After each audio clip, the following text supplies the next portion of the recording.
Hi friends, welcome to my channel. Allu Arjun గారు నటించిన Pushpa 2 movie ఎంతటి సంచలన విజయం సాధించిందో మనందరికైతే తెలుసు. రెండు తెలుగు రాష్ట్రాల్లో అప్పటి వరకు అత్యధిక కలెక్షన్లు రాబట్టిన బాహుబలి 2 మరియు త్రిబుల్ ఆర్ సినిమా యొక్క మూవీ కలెక్షన్లకు ఈ మూవీ కలెక్షన్లు చాలా దగ్గరగా అయితే వచ్చాయి. అలాగే నార్త్లో వచ్చేసి అక్కడ హిందీ సినిమాలు కలెక్ట్ చేసిన అన్ని కలెక్షన్లు దాటేసి అక్కడ హిందీ సినిమా యొక్క రికార్డులను అన్నిటిని చెరిపేసి ఈ మూవీ అక్కడ ఇండస్ట్రీ హిట్గా నిలవడం అయితే చాలా గొప్ప విషయం. అలాగే కర్ణాటకలో కూడా ఈ మూవీ సూపర్ హిట్గా నిలిచి బ్రేక్ ఈవెన్ అయితే కంప్లీట్ చేసుకుంది. కానీ తమిళంలో ఈ మూవీ పెద్దగా అయితే ఆడలేదు. ఎందుకంటే తమిళీయులకు నేటివిటీ సెంటిమెంట్ ఎక్కువ. వాళ్ళు ఇతర భాషా హీరోల సినిమాలు అయితే ఎక్కువగా చూడరు. అలాగే అక్కడ లోకల్ సినిమా హీరోలకి వాళ్ళు ప్రిఫరెన్స్ ఇస్తారు. కాబట్టి పుష్ప 2 మూవీ అక్కడ పెద్దగా ఆడకపోవడంలో పెద్ద డౌట్ అయితే ఎవరికి లేవు. కానీ ఎటు వచ్చి ఈ మూవీ కేరళలో డిజాస్టర్గా కావడం అయితే చాలా మందికి ఆశ్చర్యాన్ని అయితే కలిగించింది. ఎందుకంటే అల్లు అర్జున్ గారి క్రేజ్ వచ్చేసి రెండు తెలుగు రాష్ట్రాల తర్వాత ఎక్కువగా ఉన్నది మలయాళ ఇండస్ట్రీలోనే. అలాగే అల్లు అర్జున్ అక్కడ ప్రేక్షకులు ముద్దుగా మల్లు అర్జున్ అయితే పిలుస్తారు అయితే మనకు తెలుసు. అలాగే అల్లు అర్జున్ గారు కూడా మొన్న అయితే చెప్పారు, నేను కేరళ రాష్ట్రంలో దత్తపుత్రును అని. అలాగే ఈ మూవీ పబ్లిసిటీ కూడా కేరళ బాగా పీక్స్గా జరిగింది. అక్కడ ప్రేక్షకులను ఎంటర్టైన్ చేయడానికి పుష్ప 2 మూవీలోని ఒక సాంగ్ అయితే మలయాళీ లిరిక్స్ అయితే యాడ్ చేశారు. మరి ఇంత పబ్లిసిటీ చేసినా ఈ మూవీ ఎందుకు కేరళలో డిజాస్టర్ నిలిచింది?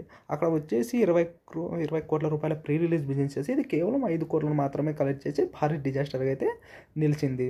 అసలు ఎందుకు ఇలా జరిగింది?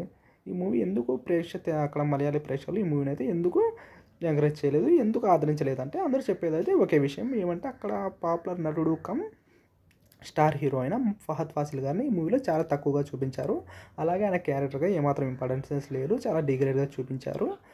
పుష్ప గారు అదే అల్లు అర్జున్ క్యారెక్టర్ హైలైట్ చేయడానికి ఆ క్యారెక్టర్ అయితే తొక్కి పారేశారని అయితే చెప్తున్నారు. ఒకవేళ అదే నిజమైతే ఒక హీరోను తక్కువగా చూపించినందుకు అక్కడ ప్రేక్షకులు అట్టాయి ఒక మంచి సినిమాను, ఒక సూపర్ హిటర్ కావాల్సిన సినిమాను తక్కువ చేస్తారా, డిజాస్టర్గా మారుస్తారా?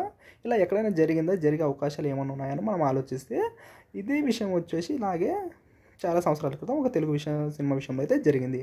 ఆ మూవీ వచ్చేసి ఏదో కాదు 2001లో వచ్చిన హనుమాన్ జంక్షన్ మూవీ.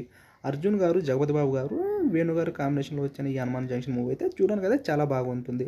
ఒక ఎంటర్టైనర్కి వచ్చేసి సినిమా వచ్చేసి అన్ని క్వాలిటీస్ అయితే ఈ సినిమాకి వచ్చేసి కామెడీ పరంగా, యాక్షన్ పరంగా అన్నిలో ఈ మూవీ వచ్చేసి ప్రేక్షకులను అయితే బాగానే ఎంటర్టైన్ చేస్తుంది. కానీ ఈ మూవీ వచ్చేసి భారీ బ్లాక్ బస్టర్ అయితే కాలేదు. ఎందుకంటే బ్లాక్ బస్టర్ కావడానికి సినిమాకి అయితే అన్ని అర్హతలు ఉన్నాయి, కానీ విజయం సాధించలేదు. ఎందుకంటే అప్పటి వరకు తెలుగులో ఒక స్టార్ హీరోగా, ఫ్యామిలీ హీరోగా ఓ వెలిగిన జగపతి బాబుని ఈ సినిమాలో అయితే చాలా డిగ్రేడ్లుగా, తక్కువగా, ఒక తాగుబోతుల వాడిగా అయితే సినిమాలో అయితే చూపించారు. ఒక నాన్ తెలుగు లోకల్ హీరో అయిన అర్జున్ గారి చేతిలో ఒక తెలుగు స్టార్ హీరో అయిన జగపతి బాబు గారు దెబ్బలు తినడం, ఆయనకు జోడీగా ఒకప్పుడు ఒక సినిమాలో సౌందర్య, రంభ, రాశి రామకృష్ణ లాంటి స్టార్ హీరోలతో ఒకే సినిమాలో ఆడిపాడిన జగపతి బాబు గారికి ఈ మూవీలో జోడీ ఇవ్వకపోవడం అయితే చాలామంది తెలుగు ప్రేక్షకులు అయితే హర్ట్ చేసింది. అందుకే తెలుగు ప్రేక్షకులు అయితే ఈ మూవీని పెద్దగా ఎంకరేజ్ చేయకుండా కేవలం యావరేజ్ దగ్గర హిట్ మాత్రం దగ్గరే చేర్చారు. లేదు జగపతి బాబు గారికి మంచి స్కోప్ ఇచ్చింటే ఖచ్చితంగా ఈ మూవీ సూపర్ హిట్ అయ్యేదని అయితే చాలామంది అయితే అనుకున్నారు. అలాగే పుష్ప 2 విషయంలో కూడా ఈ విధంగా జరిగింది. హనుమాన్ జంక్షన్లో అయితే ఏ విధంగా తెలుగు ప్రేక్షకులు జగపతి బాబు గారి విషయంలో హర్ట్ అయ్యి పెద్దగా సినిమాని అయితే ఎంకరేజ్ చేయలేకపోయారు. ఈ హనుమాన్ జంక్షన్లో మూవీస్ కామెడీ పరంగా చూసుకుంటే వేణు గారి కామెడీ అయితే నెక్స్ట్ లెవెల్ ఉంటుంది. చాలా అద్భుతంగా ఆయన కామెడీ ఉంటుంది. కేవలం ఆయన కామెడీ కోసమే సినిమా అయితే చాలామంది అయితే చూశారు. ఇప్పుడు టీవీలో వచ్చేసిన హనుమాన్ జంక్షన్ మూవీని వచ్చేసి చాలామంది అయితే స్కిప్ చేయకుండా ఆ మూవీని అయితే చూస్తారు. ఎందుకంటే కామెడీ చాలా బాగుంటుంది, దీంట్లో పాటల యాక్షన్ కూడా బాగానే ఉంటుంది. కానీ ఈ సినిమా భారీ బ్లాక్ బస్టర్ కాకపోవడానికి జగపతి బాబు గారిని చాలా తక్కువగా చూపించడమే దీనికి కారణం. అందుకే తెలుగు ప్రేక్షకులు హర్ట్ అయ్యి కాస్త అసంతృప్తి వ్యక్తం చేసి ఈ మూవీ అయితే భారీ బ్లాక్ బస్టర్ కాకుండా చేశారని అయితే చాలామంది అంటూ ఉంటారు. అలాగే ఈ మూవీ హనుమాన్ జంక్షన్ విషయంలో జరిగిన విషయం సేమ్ పుష్ప 2 విషయంలో కూడా జరిగిందని అయితే చాలామంది అనుకుంటున్నారు.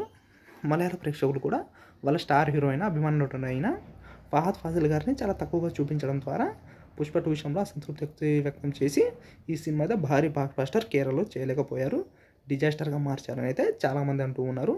సో ఈ విషయంలో మీరేమనుకుంటున్నారో కామెంట్ అయితే చేయండి. నా ఎక్స్ప్లెనేషన్ మీకు నచ్చినట్టయితే లైక్ చేయండి.